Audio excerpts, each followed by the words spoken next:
All right, everyone.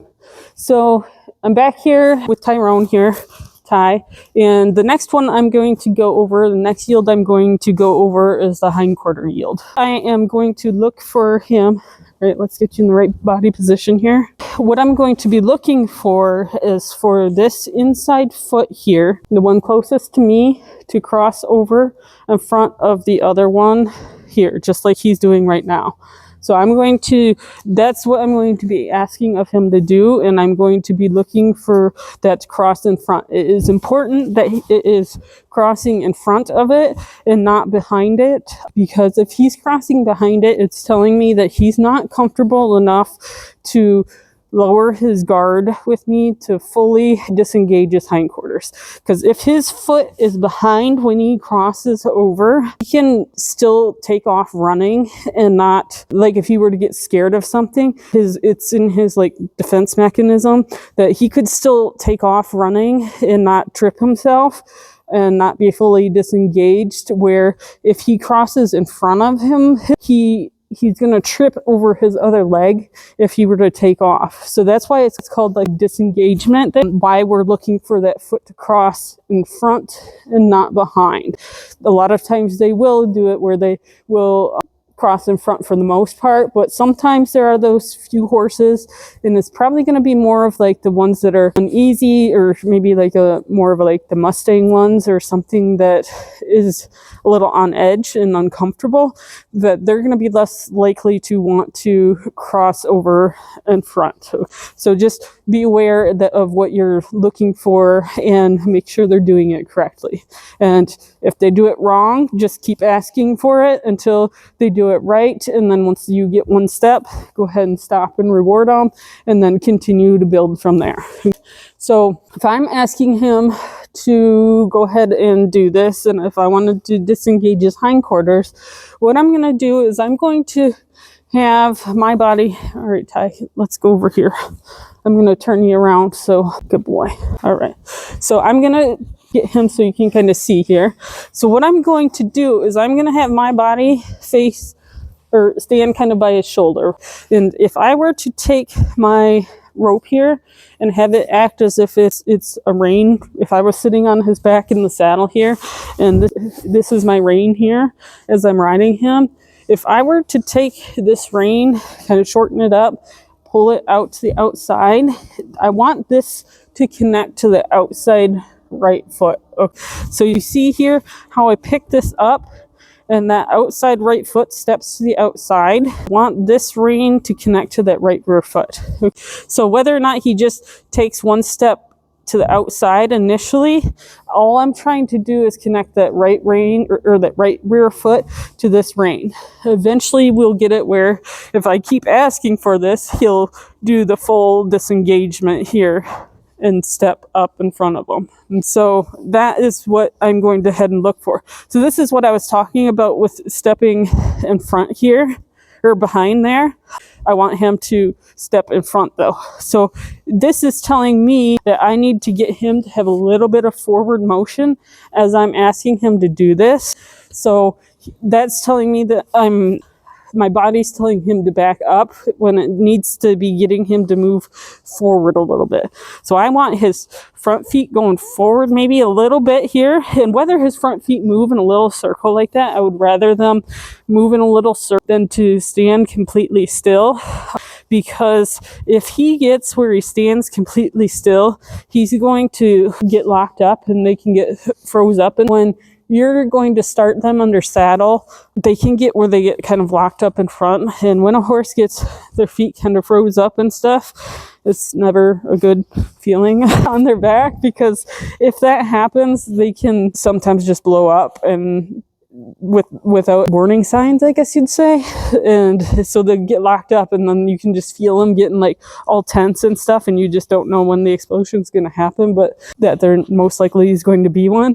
So when they lock up like that, what we have to try and do is get them to disengage that front end. So if I have a horse that's locked up, I got to try and get them to either step like to the side here or the other side, or some way I got to get the front end moved up are moving and loosened up in order to get that, so he's not about ready to blow, have a huge reaction. So if I teach him to kind of, anytime I disengage those hindquarters, if I teach him to keep going forward, I'm not teaching him to necessarily pivot on the front end there. Good boy. You're so good. And this is easy to go about and reteach then now. So if I go and I teach him later on and I want to get him so he does stand still, this is a whole easy thing to go about and do when he's under saddle.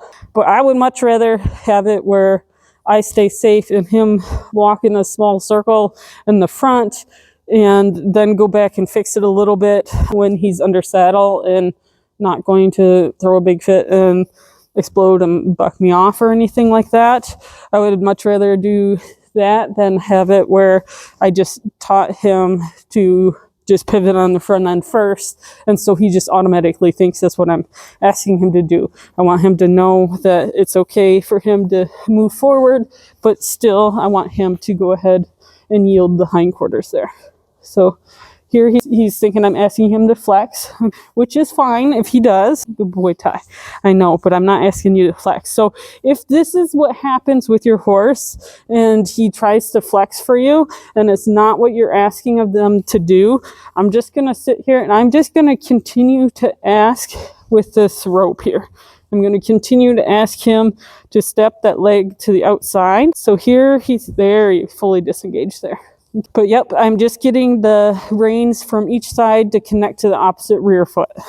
And the reason this is so important that I do it this way is because this is basically the start of your one rein stop. So if I get under saddle on him and he starts getting a little out of control and I need to stop him, I need this ingrained into him from the very beginning that his back feet are connected to these reins. So if this, I'm using this as if I'm holding onto his reins from his back. So I just need this to be programmed into him right from the very beginning that these always are connected to those hind feet. Okay, so whether it's this way or if it's this way, it doesn't matter. I need it to be connected here. So as you can tell, he's better to do this on the left side than he is on the right. So you see how he's getting stuck here in the front and he's not walking forward. So I'm just going to ask him to kind of walk that front end around a little bit, get him to kind of move around. And if he's crossing over in front, that's great. I'm very happy with that. That's perfectly what I'm looking for. So basically what you're doing is you're getting him to do a bigger circle with his hindquarters and a small circle with his forequarters. And that's a great exercise to get them to do. It gets them moving their feet.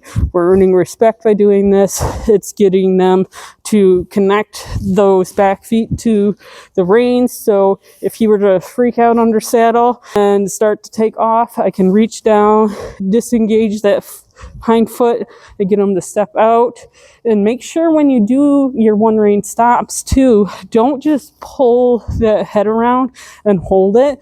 It's something that you want to do. It's like pumping the brake, because if you hold it and your horse is already going too fast, you'll throw your horse off balance and they'll fall over on top of you. So if what you do is you reach down, disengage one step, when release your rein, disengage, release your rein, disengage. It's basically kind of like pumping your brake to get him under control, and you'll just slowly circle around until you get him under control and able to stop. So that is the importance of the hindquarter yield, how we teach it, why it's so important. A lot of times too is when I'm doing a hindquarter yield is I'll take my stick here and I will maybe rub them on the butt when they're done too and let them know that that is the right thing to do and they can just stop and stand there. The rub to them is reward. It tells them that they can just stop and stand there, not move their feet. Because sometimes if you have a horse that you have been working with and they're really responsive to your body language, you might be coming towards them here and they might start thinking that you're asking them to move their hindquarters away from you, when in reality you want them to stand there. So if I were to go and start mounting him and I come towards them and he's thinking I'm asking him to disengage his hindquarters like this, I might be like, no, I don't need you to disengage those hindquarters. You can stand right here. So if I teach him that if he feels this rubbing here, that he doesn't need to move his feet, then that's my way of being black and white to him, that he can just stand there, and I don't want him to move his feet there, that he's doing the right thing. Alrighty? So that is what we do for the hindquarter yield, what the importance of it, how I go about teaching it, and the other ones I will continue on and explain those in depth as well. Thank you, and keep following along.